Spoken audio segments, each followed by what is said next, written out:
I am Megan Anderson, 34 years old, and I built my life from absolutely nothing. The email from my mother appeared after 10 years of silence, a family reunion invitation clearly sent to me by accident. 10 years since I walked out of their house, 10 years of building my own success while they pretended I no longer existed. They had no idea the luxury beach house they rented for their perfect family gathering was mine. I did not yell when they walked in and saw me. I just watched them freeze. If you have ever felt excluded by your own family, drop a comment below telling me where you are watching from, and hit subscribe to join others who understand that sometimes the family we choose is stronger than blood. Growing up in a modest 3-bedroom house in Boston, I always knew where I stood in my family hierarchy. My parents, Judith and Harold Anderson, never tried to hide their preference for my younger sister, Stephanie. 3 years, my junior Stephanie was the golden child from the moment she was born, with her perfect blonde curls and winning smile. I had taken after my father with straight brown hair and serious eyes, but somehow that resemblance never translated into connection. Our family photo albums tell the story better than words ever could. Stephanie front and center in every frame, my parents beaming beside her. Me always slightly off to the side, as though I were a family friend rather than their firstborn daughter. I learned to accept my place on the periphery early on. I was the responsible one, the child who brought home straight A's and never caused trouble. By 16, I was organizing the family budget and helping my parents navigate their taxes. My reward for this maturity was not praise but increased expectations. Excellence was my baseline, not something worthy of celebration. I still remember my senior year science fair. I had spent months developing a project on sustainable urban planning that won first place and a college scholarship. My parents attended the ceremony, but left early to make it to Stephanie's dance recital. When I arrived home clutching my trophy, my mother said, "That is nice, dear. Did you see how beautiful your sister looked in her costume tonight?" That was our dynamic. I achieved, they acknowledged briefly, then pivoted to Stephanie. When I announced my intention to study business in college, my father looked genuinely confused. "But Andersons are teachers," he said. 4 generations of my family had worked in education. My mother taught 3rd grade. My father was a high school principal. My grandparents had been professors. By choosing business, I was breaking tradition. "I want something different," I told them. "I want to build something of my own." My mother pursed her lips in that way that meant disapproval without direct confrontation. "Well, I suppose someone has to do those sorts of jobs." I paid my own way through college at Boston University. While my parents covered every cent of Stephanie's education at a private liberal arts college, they made it clear that my choice to stray from the family path meant financing it myself. I worked 3 jobs simultaneously: waitressing mornings at a diner, near campus administrative work at the university office between classes, and bartending on weekends. I graduated with honors despite the exhaustion, with a degree in business and a minor in real estate development. My graduation ceremony was another study in contrasts. My parents attended but spent most of the time discussing Stephanie's upcoming senior recital the following year. I introduced them to my professors, who praised my work ethic and intellect. My father nodded politely while checking his watch. My mother asked if I had applied to any teaching positions yet, as though my entire degree had been a phase I would outgrow. I secured my first job with a commercial real estate firm in Boston. My starting salary was impressive for a new graduate, and I called my parents with the news, hoping finally for some recognition. "That is nice, Megan," my mother said. "Did you hear Stephanie got the lead in her senior showcase?" I began to build my life separate from them. I found a small apartment downtown and immersed myself in work. Each success I achieved seemed to push my family further away, rather than drawing them closer. When I closed my first major property deal after just 8 months on the job, I brought a bottle of champagne to Sunday dinner to celebrate. My father frowned at the bottle. "You know your grandmother struggled with alcohol, Megan. This is not appropriate. The champagne remained unopened. My achievement went unacknowledged. Stephanie announced she had been accepted to a summer theater program in New York, and my parents spent the rest of dinner planning their trips to see her perform. I began declining Sunday dinners, making excuses about work commitments. The distance grew, but somewhere deep inside, I still harbored the childish hope that eventually my success would be significant enough to earn their approval. I just needed to achieve more, earn more, prove more. That desperate need for validation would drive me for years before I finally understood it could never be fulfilled by them. The breaking point came during Thanksgiving dinner 10 years ago. I was 24 and had just been promoted to junior partner at my firm, the youngest in the company's history. The achievement had come with a significant raise and bonus. For the first time in my life, I felt genuinely proud of myself, not just for the accomplishment, but for the perseverance it had required. I arrived at my parents' house feeling hopeful, carrying an expensive bottle of wine and wearing a new dress purchased specifically for the occasion. The entire extended family was gathered: grandparents, aunts, uncles, cousins. I had practiced how I would announce my news, trying to sound confident, but not boastful. I never got the chance.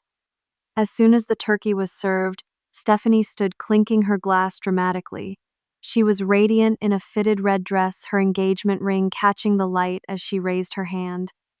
"Tyler and I are engaged," she announced, beaming at her boyfriend of 6 months. The table erupted in cheers and congratulations. My mother burst into tears of joy. My father stood to embrace them both. "Welcome to the family, son," he said to Tyler, clapping him on the back. What followed was an hour of wedding planning discussion. My mother immediately began listing potential venues. My father talked about how he had been saving for Stephanie's wedding since she was born. My grandmother removed her heirloom pearl necklace and presented it to Stephanie as her something old. I sat quietly sipping my wine, my own news shrinking in importance with each passing minute. When dessert was served, my Aunt Susan turned to me, perhaps noticing my silence. "So, Megan, what is new with you? Still at that same company?" I straightened in my seat, grateful for the opening. "Actually, yes. I was made junior partner last week. The youngest in firm history." A brief moment of quiet fell over the table before my father broke it with a dismissive wave of his hand. "Junior partner at a real estate office? That is just a fancy title for someone who shows houses, is it not?" The casual cruelty of his comments stunned me into silence. My mother filled the gap. "Not everyone can find their true calling like Stephanie.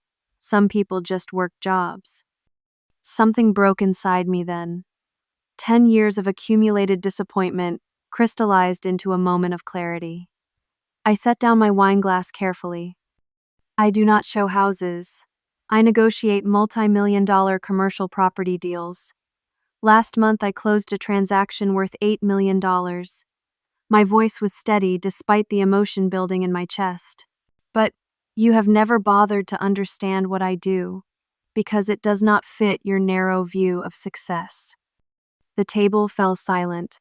My father's face darkened. "This is Thanksgiving dinner, Megan. Your sister just announced her engagement. Must you make everything about yourself?" I laughed then, a hollow sound that surprised even me. When have I ever made anything about myself? When have I ever been allowed to? I looked around the table at my family, these people who had witnessed my invisibility for years and accepted it as normal. Even now, they looked uncomfortable, avoiding my eyes, some studying their plates with sudden interest. "I have spent my entire life trying to make you proud," I said, looking directly at my parents. "Nothing has ever been enough." My mother's expression hardened. "Maybe it would be better if you focused on your own life then. Clearly, we are such a disappointment to you." The breathtaking reversal, making me the villain in this scenario, was the final confirmation of what I had always suspected, but never wanted to admit. There was no winning here. No achievement would ever be sufficient. I stood up, gathering my coat and purse. Thank you for making this so clear. I will not bother you with my accomplishments again. I walked out of my childhood home for the last time that night. My father did not call after me. My mother did not try to stop me. No one did. In the weeks that followed, I waited for someone to reach out. I thought perhaps one of my aunts or my grandfather might call to check on me. The silence was absolute. I sent a text to my mother after a week. I would like to talk when you are ready. Her response was brief and formal. We are very busy with Stephanie's wedding planning.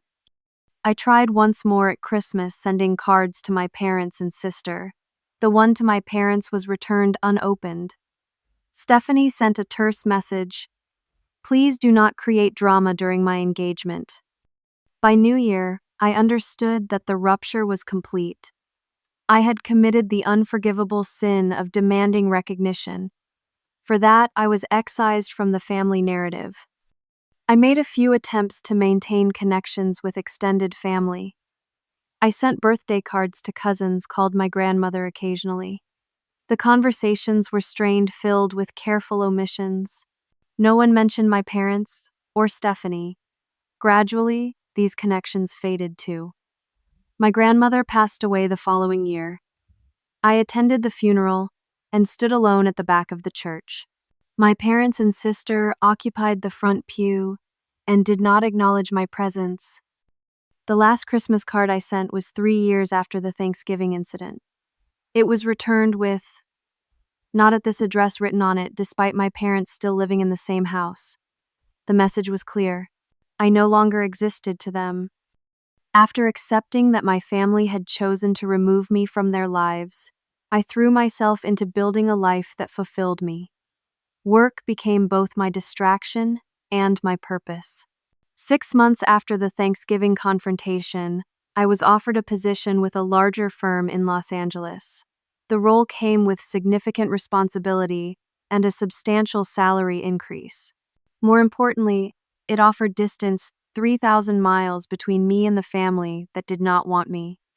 California felt like freedom. The constant sunshine and ocean breeze were so different from Boston's cold winters. I rented a small but modern apartment in Santa Monica, close enough to the beach that I could run along the shore each morning before work. For the first time, I was making decisions based solely on what I wanted, not on some futile hope of earning approval.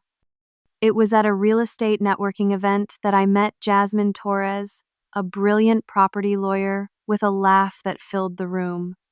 We bonded immediately over being young women in a male-dominated industry.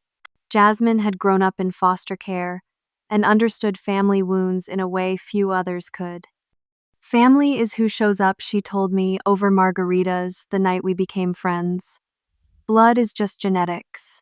The rest is choice. Jasmine became the sister I had lost, the one who celebrated my victories and held space for my pain. When I closed my first major California deal, she organized a surprise party. When I cried on my birthday, after receiving no calls from family, she showed up with ice cream and movies. We created our own traditions and support system. Work consumed most of my energy. I developed a reputation for being relentless, the associate who would stay latest and push hardest to close deals. My boss, Leonard, pulled me aside after my first year. "You are going to burn out at this pace, Megan. Success is a marathon, not a sprint." I could not explain to him that work was not just ambition for me, but anesthesia.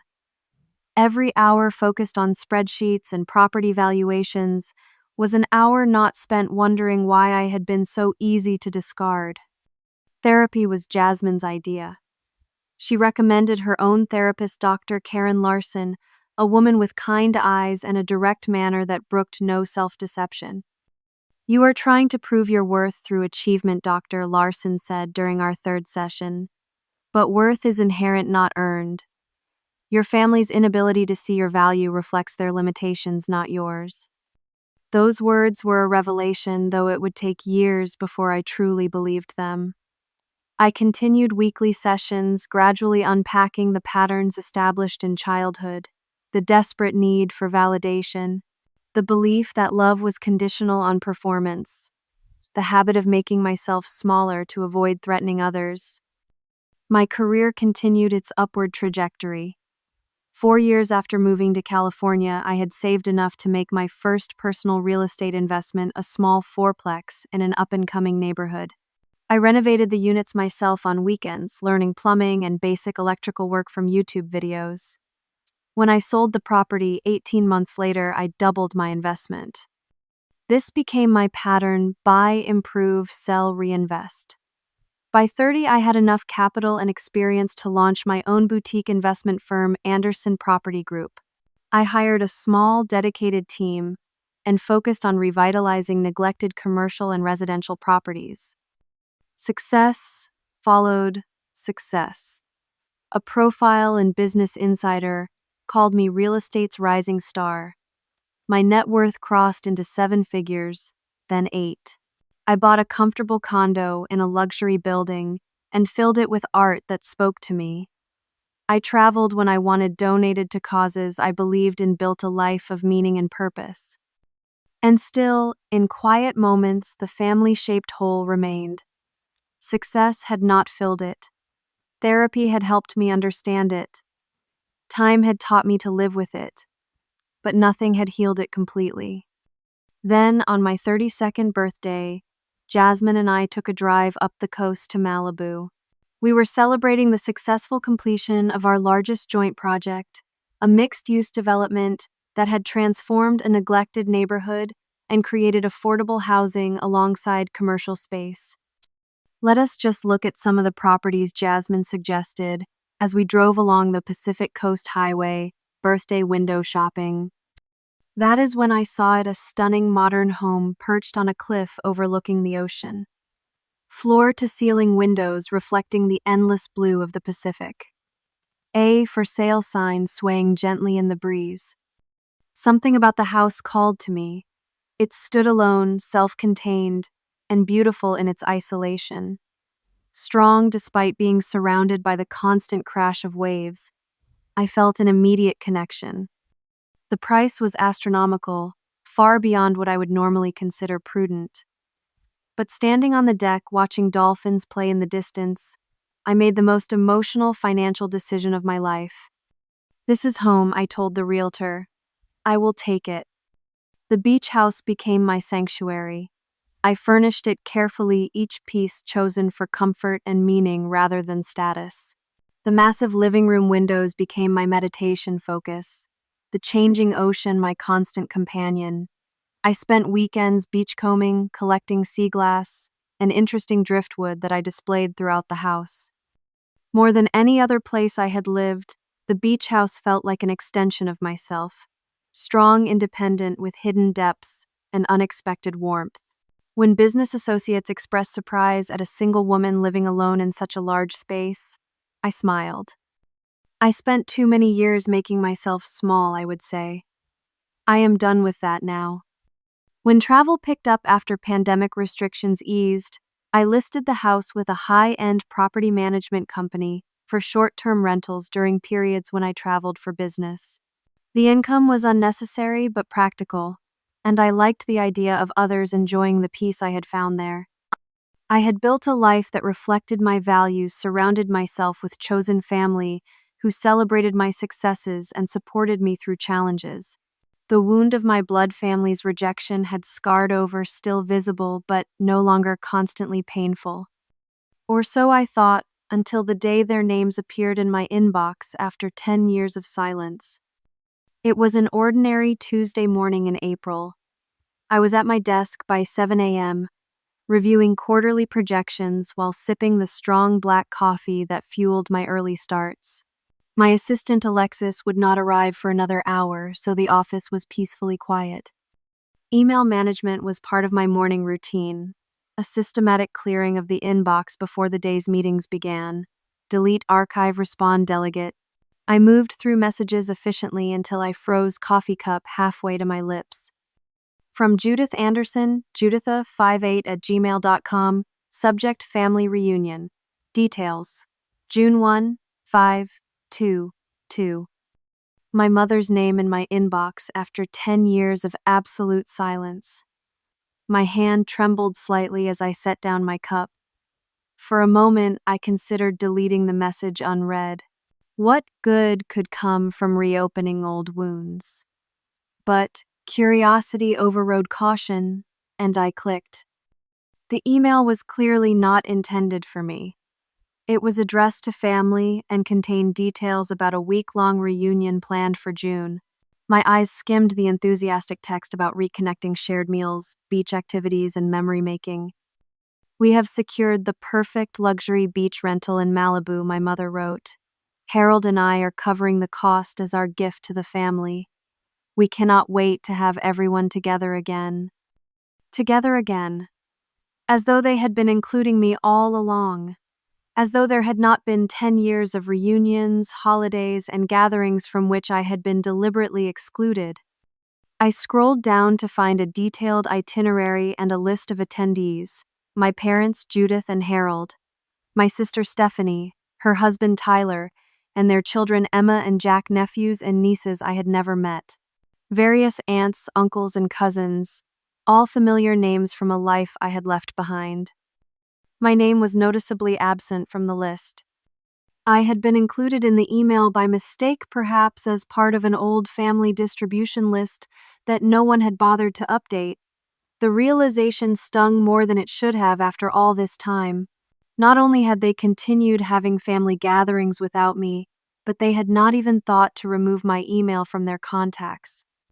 I was about to close the message when another email notification appeared. My Aunt Eleanor, my father's sister and the family member I had once been closest to. From Eleanor Jensen, eleanor.jensen@outlook.com, subject family reunion details. The message was brief.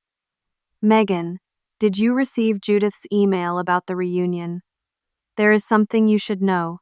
Call me." I had not spoken to Aunt Eleanor in years. After my grandmother's funeral, she had tried to maintain contact, but our conversations had grown increasingly strained as she avoided mentioning my parents or sister. Eventually, the calls stopped. This sudden outreach aroused my suspicion. I did not call. Instead, I replied with a short message. "I received it by mistake. I am not on the attendee list."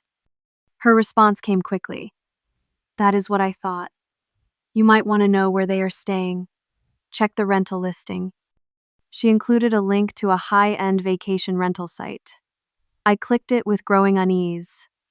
And there it was, my house. My Malibu beach house with its distinctive blue front door and wraparound deck. The place that had become my sanctuary, my true home, was listed as the venue for my estranged family's reunion. The universe has a twisted sense of humor. I clicked through the professional photos of my own space. The living room where I read by the fireplace on foggy mornings. The kitchen where Jasmine and I cooked elaborate Saturday dinners. The primary bedroom with the reading nook I had custom built to perfectly fit the alcove. According to the booking details, my parents had reserved the house for the entire second week of June, paying a premium for the ocean view and private beach access.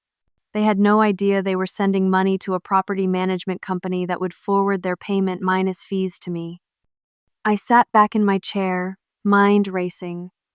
The coincidence was so improbable it seemed like fate, though I had long since stopped believing in such things. My estranged family had inadvertently chosen my home for their reunion, a gathering to which I had not been invited. The irony was almost too perfect. They would be sleeping in my beds, cooking in my kitchen, living in the space that represented everything I had built without them, and they had no idea.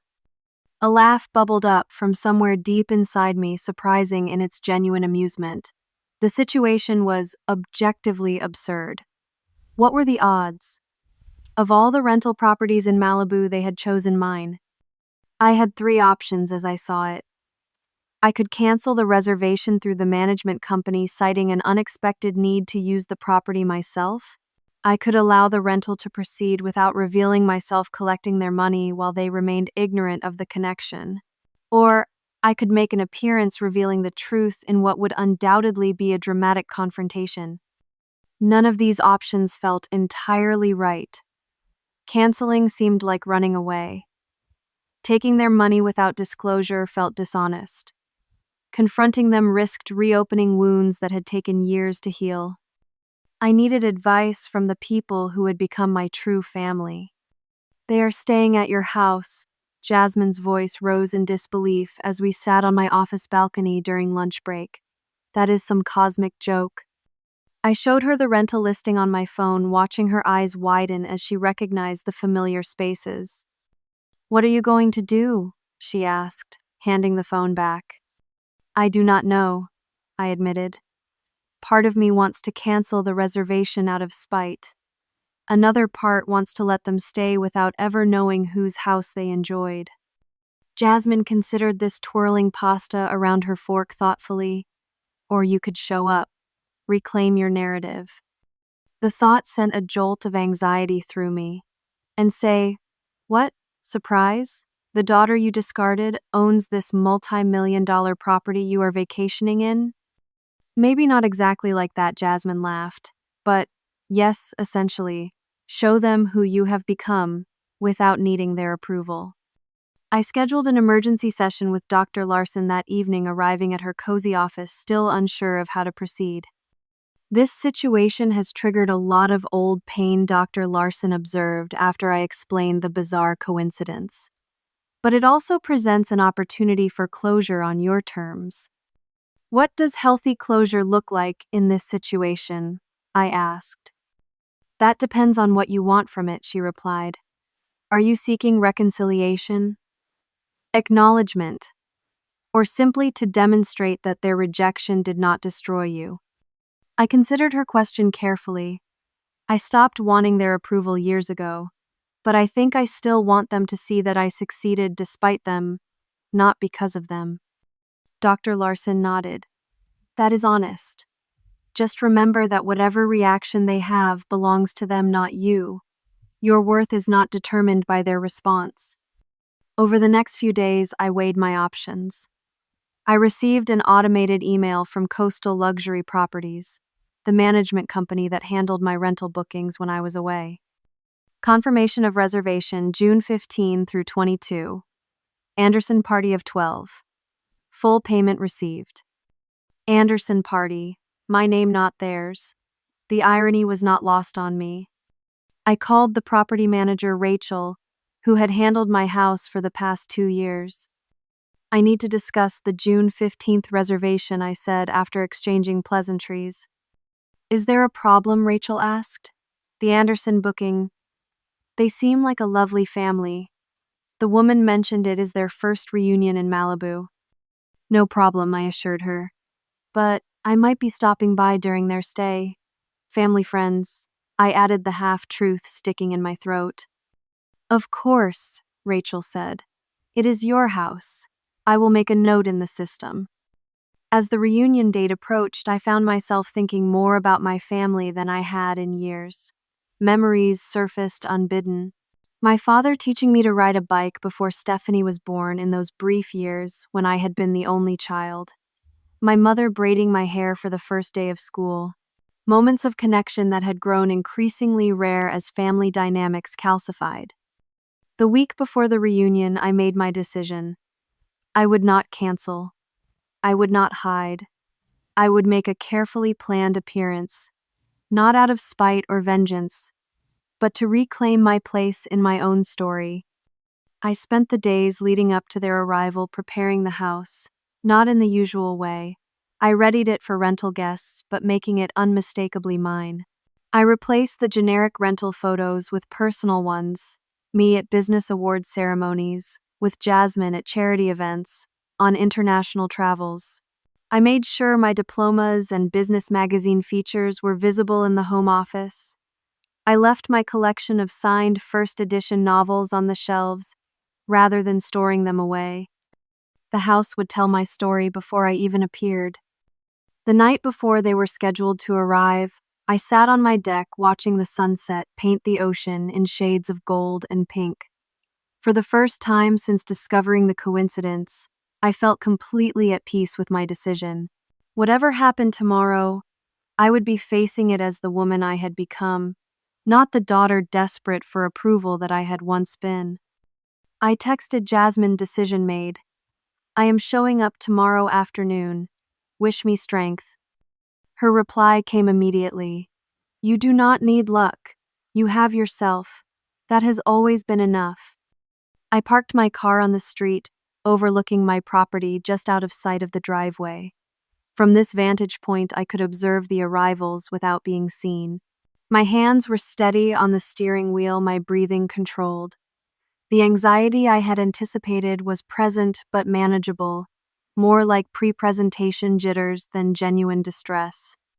The first car arrived shortly after the 1 p.m. check-in time, a silver SUV I did not recognize. My Aunt Eleanor and Uncle Frank emerged, followed by their adult children. Eleanor looked older than I remembered, her once dark hair now completely gray. They unloaded suitcases with the excited energy of people beginning a long-anticipated vacation. More vehicles followed in quick succession. Cousins with spouses and children I had never met. My Uncle Gregory, my father's younger brother, still sporting the beard he had worn since college. Each familiar face was slightly altered by the decade that had passed, like looking at a photo that had been subtly edited. At 2:30 p.m., a black luxury sedan pulled into the driveway.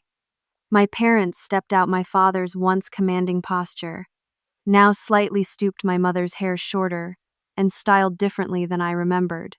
They looked smaller, somehow less intimidating than they had loomed in my memory. Behind them came another vehicle, and my breath caught as my sister Stephanie emerged with a man who must be Tyler.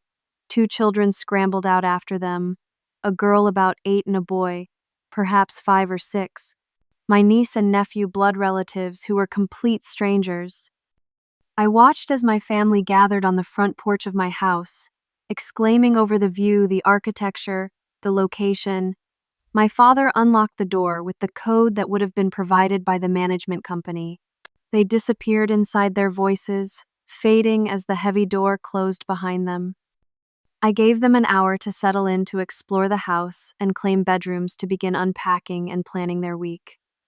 Then I drove down the winding road to my own driveway, parking behind the row of family vehicles. The walk to my front door felt surreal, like a dream where familiar elements are arranged in impossible configurations. I could hear laughter and conversation from inside the soundtrack of family togetherness that had continued without me for a decade. I had my key, of course, but it felt wrong to enter unannounced. This might be my house, but today I was in some strange way a guest at their gathering. I rang the doorbell. The door swung open to reveal my mother, a welcoming smile freezing on her face as recognition dawned. For a long moment, we simply stared at each other, the gulf of 10 years stretching between us. Megan. Her voice was barely a whisper. Hello, Mom. I said the word, feeling foreign on my tongue after so many years. She remained frozen in the doorway, neither inviting me in nor closing the door. Behind her, I could see family members in the living room, heads turning curiously toward the entrance. Who is it, Judith? My father's voice called from inside before he appeared behind her. He stopped abruptly when he saw me, his expression cycling rapidly through shock, confusion, and something that might have been guilt. Megan, he said, his voice carefully neutral. This is unexpected. By now, the activity inside had ceased entirely. The house had fallen silent as everyone registered the unexpected arrival. I could see Stephanie standing in the kitchen doorway, a glass of wine motionless in her hand. May I come in? I asked, maintaining the polite fiction that I was requesting entrance to their space rather than my own. My mother stepped back mechanically, opening the door wider. I crossed the threshold into my home, now occupied by the family that had excluded me. There seems to have been some confusion with the invitation, my father said, recovering enough to attempt an explanation. We were not sure of your current contact information. The transparent lie hung in the air between us. My email address had clearly been current enough to receive the group message, even if by mistake. No confusion, I replied calmly. I was not on the guest list. I saw the email that was sent to everyone. My Aunt Eleanor stepped forward, then the only one who had known this moment was coming. Megan, it is good to see you, she said, offering a gentle hug that felt like the first genuine human contact in this surreal scenario. Stephanie approached cautiously, her children half hidden behind her legs. How did you know where we were staying? She asked. And here it was, the moment of revelation. I took a deep breath and looked around the room at my assembled relatives, all watching me with expressions ranging from confusion to discomfort. I knew because this is my house, I said simply. I own this property. The silence that followed was absolute. My mother's hand flew to her throat in a gesture of shock I had never seen outside of movies. My father stood perfectly still, his face unreadable. That is not possible, he finally said. This house costs thousands per week to rent, millions to purchase. I met his gaze steadily. Yes, it does. Understanding dawned on his face, followed quickly by disbelief. You are saying you can afford a property like this? I am not saying I can afford it. I am saying I own it. There is no mortgage. I purchased it outright 2 years ago. Murmurs spread through the gathered family members. I could see them looking around with new eyes, noticing perhaps for the first time the photos of me throughout the house, the evidence of my life and success that I had deliberately left visible. Stephanie broke the tension with an awkward laugh. Well, this is a surprise. Would you like something to drink? The absurdity of being offered a drink in my own kitchen almost made me laugh. Instead, I nodded. Water would be fine. As Stephanie moved to the kitchen, my mother seemed to recover her composure, social instincts overriding the shock. Perhaps we should all sit down, she suggested, gesturing to the living room, as though she were the hostess. I followed them into my living room, taking a seat in the armchair that had always been my favorite reading spot. My family arranged themselves awkwardly on the sofas, an impromptu family reunion 10 years in the making. You look well, my mother offered tentatively.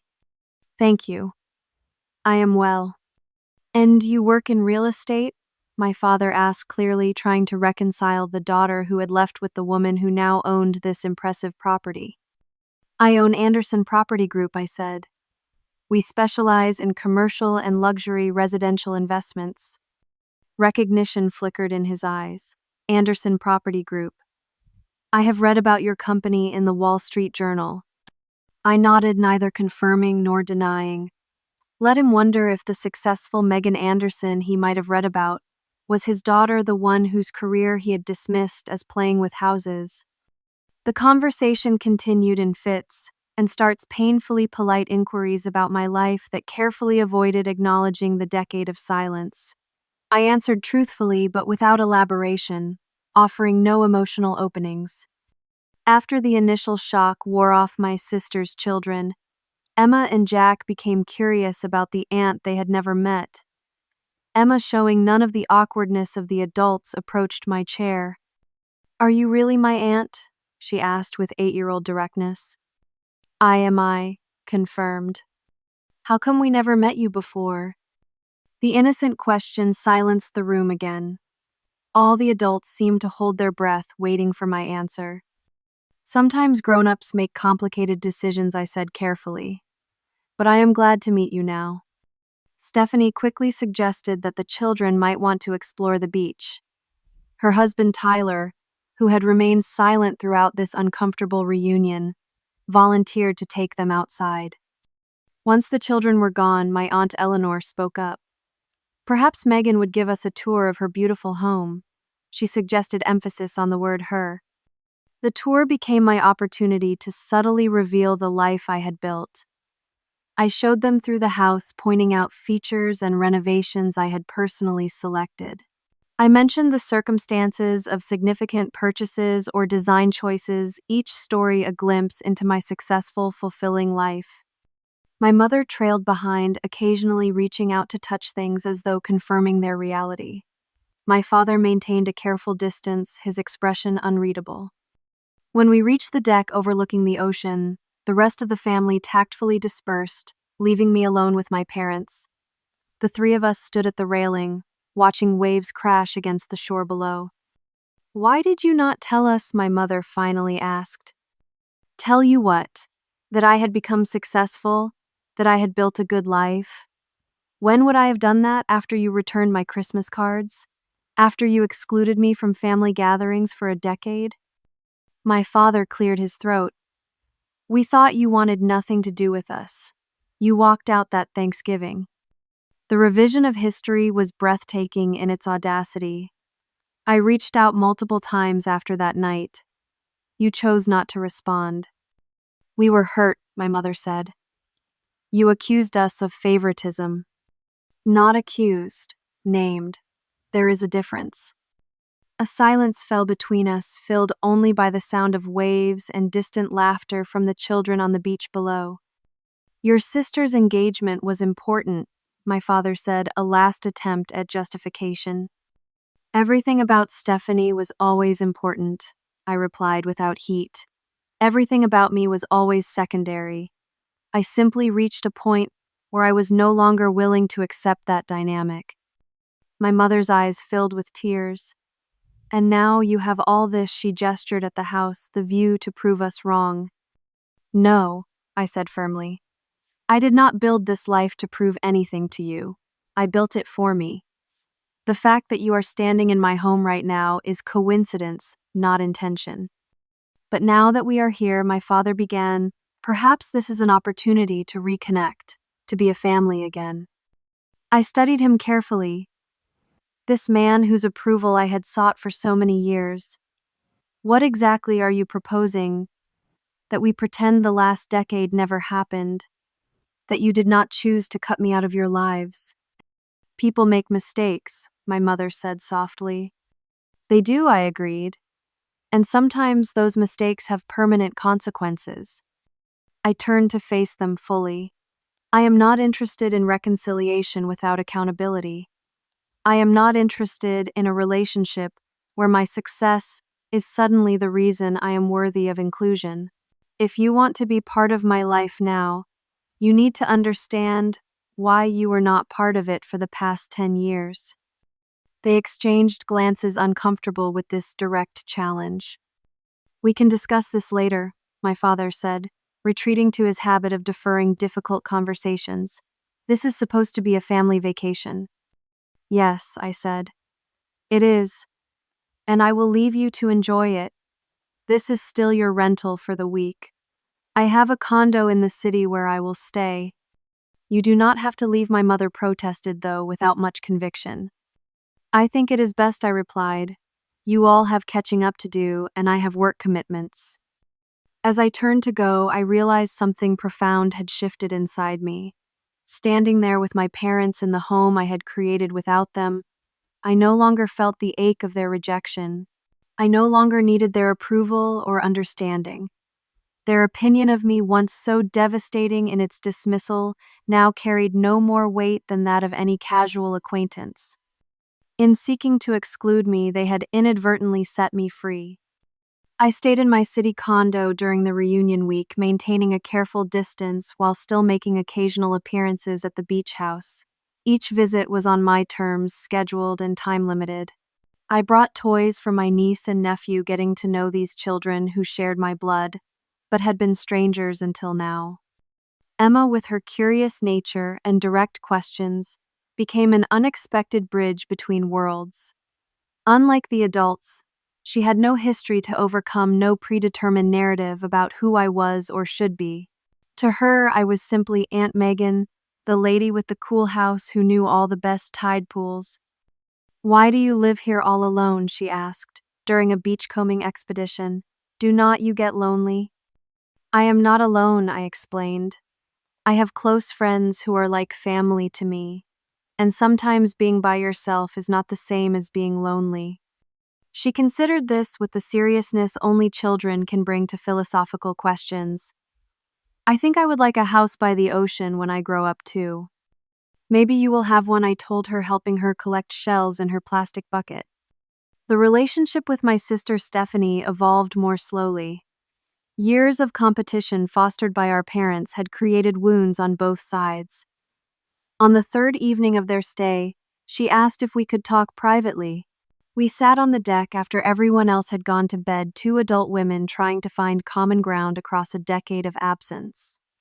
"Your house is beautiful," she began awkwardly. "Thank you. I did not know you were so successful," she continued. "Mom and Dad never talked about what you were doing." "I am not surprised," I said. "I doubt they knew themselves." Stephanie fidgeted with her wine glass. "I should have reached out to you independently. After Thanksgiving, after the wedding, I let them define our relationship. It was the closest thing to an apology I had received from any family member, and its unexpectedness caught me off guard. Why did not you?" She sighed. "At first I was caught up in wedding planning, then having kids. But honestly, I think I was afraid." "Of what?" "That you would reject me, that you would be angry, that you would be right to be both those things." She met my eyes directly. "And maybe I was a little afraid to face the truth about how differently they treated us." The admission hung in the air between us, the first acknowledgement from anyone in my family that my perception had been accurate. "It was not your fault," I said finally. "No, but my silence afterward was my choice, and I am sorry for that." We talked for hours that night, filling in the missing decade. She told me about her children, her part-time teaching job, her marriage that looked perfect on the outside but had its own complexities. I shared stories of building my business, my friendships, my journey to self-acceptance. By the time we said goodnight, something had shifted between us. Not forgiveness exactly, not yet, but the possibility of it. A door left slightly ajar. My parents were more complicated. They made awkward overtures that stopped short of true accountability. My mother brought up childhood memories, selectively emphasizing the few times when I had been the focus of attention. My father made comments about my business acumen, as though my success had retroactively justified my choice to pursue a path he had once dismissed. Neither directly acknowledged the harm they had caused. Neither seemed capable of recognizing the pattern that had led to our estrangement. When my father suggested that we all made mistakes, I finally addressed it head-on. "What mistake did I make?" I asked. "Wanting to be valued equally, expecting my achievements to be acknowledged, setting boundaries when they were not." He had no answer, just uncomfortable silence. On their last evening, I hosted a dinner for the entire family at the beach house. Jasmine joined us, my chosen family meeting my biological one. She charmed everyone with her warmth and humor, while maintaining a protective presence beside me. As the meal concluded, my mother approached me in the kitchen, where I was preparing coffee. "We would like to be part of your life again," she said. "Now that we have found you." Her phrasing was revealing. They had not found me. I had never been lost. They had simply failed to look. "That will depend on several things," I said, arranging cups on a tray. "I am not interested in conditional relationships anymore. I will not make myself smaller to make anyone else comfortable. I will not pretend the past did not happen." "What are you saying?" "I am saying that if you want a relationship with me now, it will be on different terms than before. I do not need your approval anymore. I do not need you to understand my choices or validate my success. I am offering the possibility of a new relationship, not the resurrection of the old one." She seemed taken aback by my directness.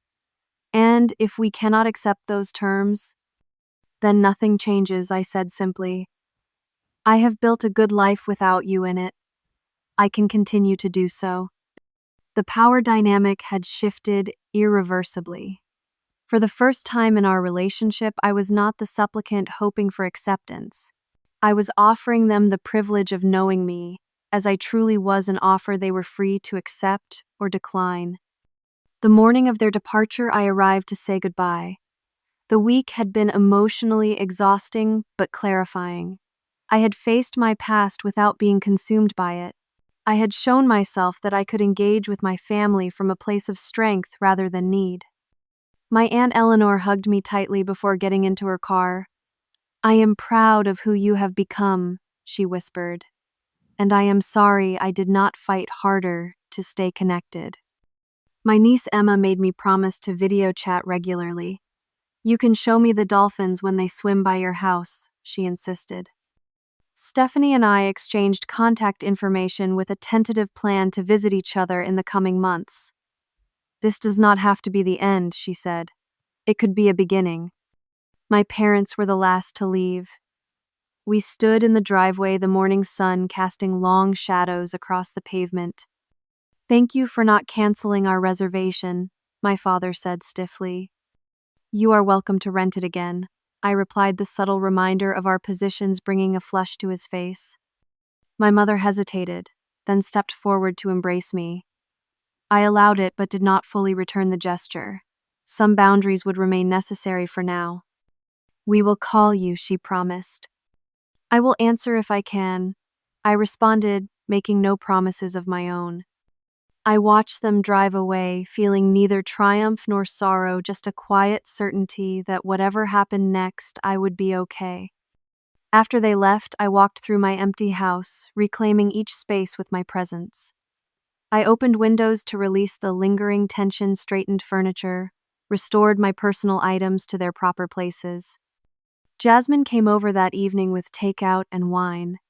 "How are you feeling?" she asked as we settled on the deck. "Peaceful," I answered, surprising myself with the truth of it. Like I have finally closed a chapter that has been left unfinished for too long. "Do you think they will actually try to maintain contact?" I considered the question. Perhaps. But it does not matter as much as I thought it would. I realized something this week. I have been defining myself in opposition to them for so long, proving I could succeed without them. But that still meant they were central to my story. And now I get to define myself on my own terms. Not as their daughter who succeeded despite them, just as Megan who built a life she loves. In the weeks that followed, I received tentative communications. A text from Stephanie with photos of the children, an email from my mother with careful pleasantries, a birthday card from my father, the first in a decade. I responded when I felt like it, without obligation or expectation. Sometimes I shared aspects of my life, sometimes I kept my replies brief. I maintained the boundaries I had established, neither pursuing reconciliation nor rejecting its possibility. My Aunt Eleanor became a regular presence, bridging the gap between my past and present. She visited the beach house, often filling in family history I had missed or never known. "Your grandmother would be so proud of you," she told me during one visit. "She always said you had a fire in you that no one understood." The greatest gift of this unexpected reunion was the freedom from seeking validation. I no longer wondered if I was worthy of love, if my achievements were significant enough to earn recognition. I had proven to myself that I could stand alone if necessary, that my worth was inherent rather than earned. Dr. Larson called this self-authorization, the process of becoming the authority on your own value, rather than outsourcing that judgment to others. "This is what healing looks like," she said during our session after the reunion. "Not the absence of scars, but the freedom from being defined by them." As summer turned to fall, I found myself spending more time mentoring young women in business, sharing not just professional knowledge, but personal wisdom about self-worth and boundaries. My story, once a source of shame, became a resource for others navigating similar family dynamics. "The family we are born into teaches us how to relate to others," I would tell them. "But we get to decide which lessons to keep and which to leave behind. We get to choose our own definition of family." The beach house remained my sanctuary, but it no longer represented escape or isolation. It was simply home, a place that reflected who I had become. Sometimes it was filled with chosen family for celebrations.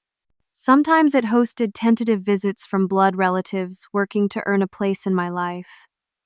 Always it stood strong against the crashing waves, neither defiant nor yielding, simply present. Like me. Have you ever had to establish boundaries with family members who did not treat you with the respect you deserved? What helped you find the strength to stand up for yourself? Share your experience in the comments below. And if this story resonated with you, please like, subscribe, and share it with someone who might need to hear that their worth is not determined by family approval. Thank you for joining me on this journey of healing and self-discovery. And remember that sometimes the most powerful thing we can do is simply take up space in our own lives without apology.